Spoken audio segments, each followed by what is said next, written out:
अस्सलाम वालेकुम। पाकिस्तान में इस वक्त सबसे ज़्यादा डिबेट नए तैनात होने वाले चीफ़ ऑफ आर्मी स्टाफ के हवाले से हो रही है। जी, किसके पास ये इख्तियार है कि वो चीफ़ ऑफ आर्मी स्टाफ को अपॉइंट करेगा, चीफ़ ऑफ आर्मी स्टाफ के अपॉइंट होने का क्राइटेरिया क्या है और चीफ़ ऑफ आर्मी स्टाफ को किन कानून के तहत अपॉइंट किया जाता है, इस पर आज बात करेंगे। तो आइन का जो आर्टिकल 243 है उसका सब क्लास 4 वो प्रेसिडेंट ऑफ पाकिस्तान यानी सदर पाकिस्तान को ये इख्तियार देता है कि वो नया chief of army staff appoint करेगा, वो joint chief of army staff appoint करेगा, जी वो नेवी का जो चीफ होगा उसको अपॉइंट करेगा, वो इसी तरह एयरफोर्स के चीफ को अपॉइंट करेगा। लेकिन शर्त यह है कि वो ये सारी अपॉइंटमेंट्स जो है वो प्राइम मिनिस्टर यानी जो वज़ीर आज़म पाकिस्तान होगा उसके कहने पे करेगा। यानी जो prime minister of Pakistan advice करेगा प्रेसिडेंट को, तो प्रेसिडेंट जो है वो पाबंद है कि जो बात या जो मशवरा या जो नाम उनको भेजा जाएगा प्राइम मिनिस्टर ऑफ पाकिस्तान की तरफ से, प्रेसिडेंट ऑफ पाकिस्तान जो है वो उसी ही नाम को फाइनलाइज करके उसकी अपॉइंटमेंट की समरी जो है उसको इशू करेंगे। उनको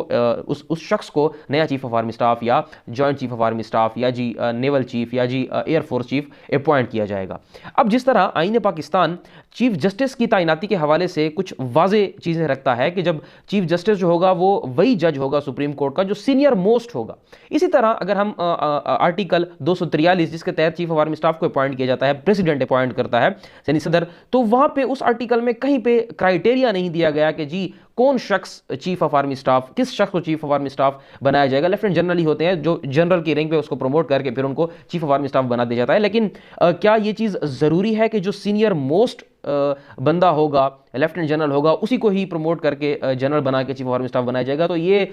जो आइन है वो इस बात पे खामोश है और आइन इसके हवाले से कोई बात नहीं करता। यानी ये मुकम्मल इख्तियार है president prime minister of Pakistan के पास, जो वज़ीर आज़म है पाकिस्तान का, कि वो अपनी मर्जी से जो उसको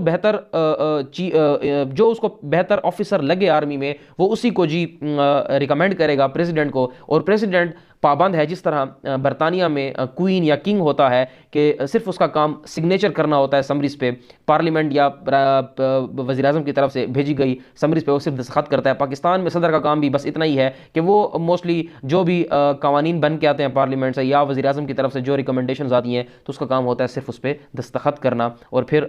जो है वो फाइनलिटी गेन कर लेता है वो ऑर्डर, और उसके बाद जो है नई तैनाती हो जाती है या जो कानून पास होता है तो वो अपनी जो हतमी शक्ल है वो इख्तियार कर लेता है।